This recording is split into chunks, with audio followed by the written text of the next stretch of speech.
Greetings JTC 316 classmates, Connor McLean here. I hope everything's working well with the audio and the video playback. I've never used Screen-O-Matic, so hopefully when everything is uploaded and all said and done, everything's working smooth. So, for this video I wanted to start with just a recap of the ad. At this point, we've probably all seen it.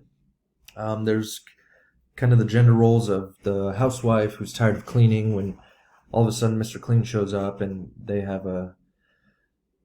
portray him in an intimate way where there's music going on in the background, he's dancing the whole time, and he's strong and helpful. And then in the end, it's the portrayal of the husband and how he's more attractive because he's helping his wife clean. So to segue into the main topic for this discussion, about what makes excellent journalism, I wanted to touch on the components of what makes excellent journalism.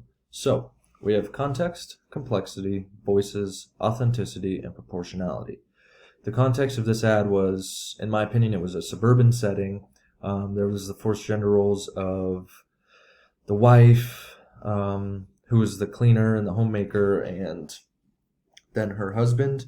And so for complexity, I wanted to touch on the chapter real quick that we read, and just kind of how the objectivity goes with that.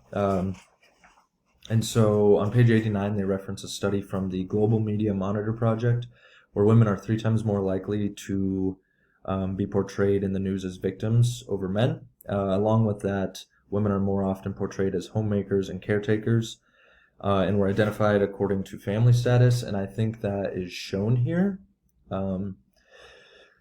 Next point is voices. So we have the disheartened housewife, the intimate Mr. Clean who's helpful, and then in the end it's the sexy husband because he helped clean. And so I think they really forced the gender roles here. And in the chapter that we read for this week, you can they provide a lot of information, a lot of references, a lot of research on how women are disproportionately represented in news and often portrayed as housewives and caretakers and all of those things. For the last 2 components, authenticity and proportionality, I think this video was too short for there to really be any of those, so I don't really have much to say about that. So for my last point, was this an example of excellent journalism? In my opinion, no, it was not. It was a failed attempt.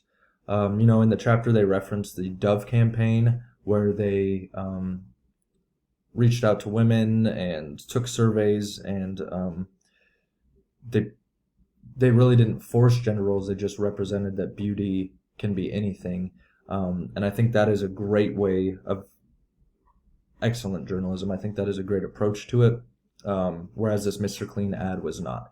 It could have been a good idea, but it was a really bad follow-through. So in my opinion, it could have been better if the couple was portrayed together and then Mr. Clean shows up. So,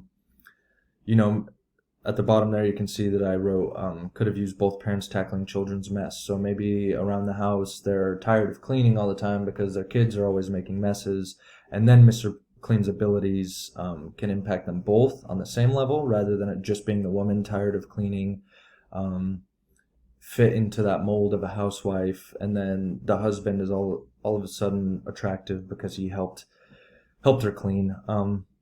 So I think that's how it could have been portrayed differently, and in that instance I think it could have been an example of excellent journalism. As for this ad that aired during the Super Bowl, I do not think so. Thank you.